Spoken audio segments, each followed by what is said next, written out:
A atividade econômica tem riscos. Tem risco do negócio não dar certo, não vendeu o que precisava, não atingiu o cliente que precisava. E aí está cheio de especialistas que podem ajudar a empresa nessa condução comercial. Isso não é o nosso problema. Mas esses riscos, eles são de várias naturezas. Tem os riscos de você não ser um empresário tão talentoso e não tinha habilidade para aquele negócio, mas não é o ponto. O ponto é uma dívida de imposto, algo que você não esperava, uma ação trabalhista, um funcionário seu, você tem um funcionário, 10 ou 200, não importa, tem um acidente, sei lá, você tem uma marcenaria, ele perde um pedaço da mão, quanto vai custar uma indenização? Aí você tem um caminhãozinho que transporta os móveis da tua marcenaria. Vai ter que vender o caminhãozinho. Se você não vender o caminhãozinho, ele depois vai tomar o caminhãozinho está em nome da tua empresa não paga porque não tem caixa, o caminhão vai embora. Então é importante separar a atividade econômica da atividade familiar. E dentro do que a lei permite, a holding tem estratégias que são muito úteis para essa finalidade. Não se trata aqui de desvirtuar a lei, de criar uma arapuca para não pagar dívida ou de trabalhar sem responsabilidade porque não tem nada no seu CNPJ. Não é isso, até porque para a má-fé tem maneiras de buscar isso.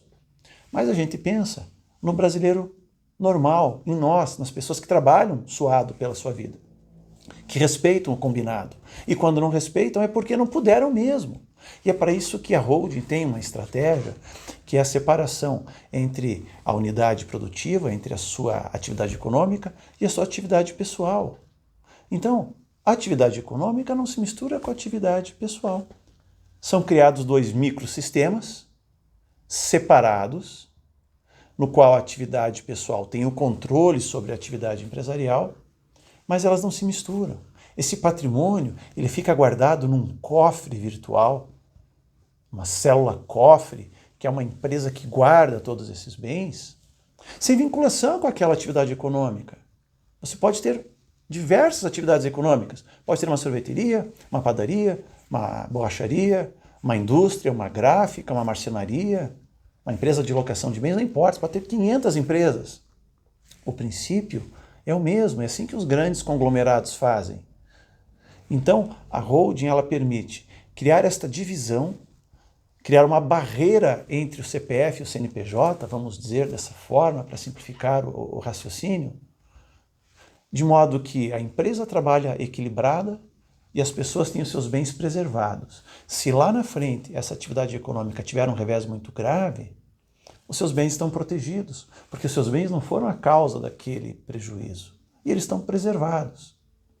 Claro que existem sempre estratégias no sentido contrário, existe uma maneira de tentar reverter isso, mas a gente tem que pensar naquilo que é importante e aquilo que a gente consegue fazer.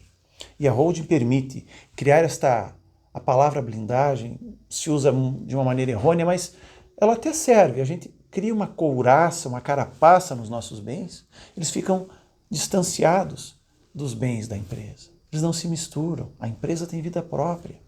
Porque a gênese da constituição de uma empresa era que a empresa tivesse vida independente do sócio. Era para ser separado. A lei até fala isso, que os bens do sócio não se confundem com os bens da empresa.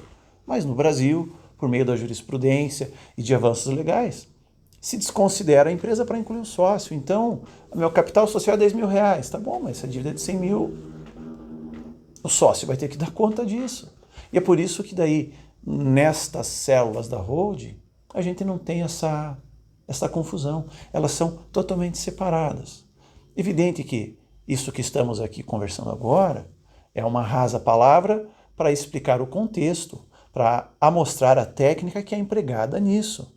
Este é o modelo de duas células, ele é muito útil para a maioria das pessoas. Existem maneiras um pouco mais avançadas, com 3 ou mais células, em que a gente muda inclusive o domicílio fiscal de uma dessas empresas, mas isso é um papo que teremos em outro momento. O importante é fixarmos esse entendimento, que existe essa separação, que isso é uma estratégia muito útil, além do que, além de fazer tudo isso, se estará atendendo à finalidade de fazer o planejamento sucessório, de que a família fique com seus bens já organizados, cada qual com o seu destinatário, para que os pais, os geradores da riqueza inicial, ou geradores da fonte de sobrevivência, seja um pequeno negócio que gera o mínimo para uma sobrevivência, ou um negócio que gere milhares, dezenas, centenas de empregos, a estratégia, o princípio é o mesmo.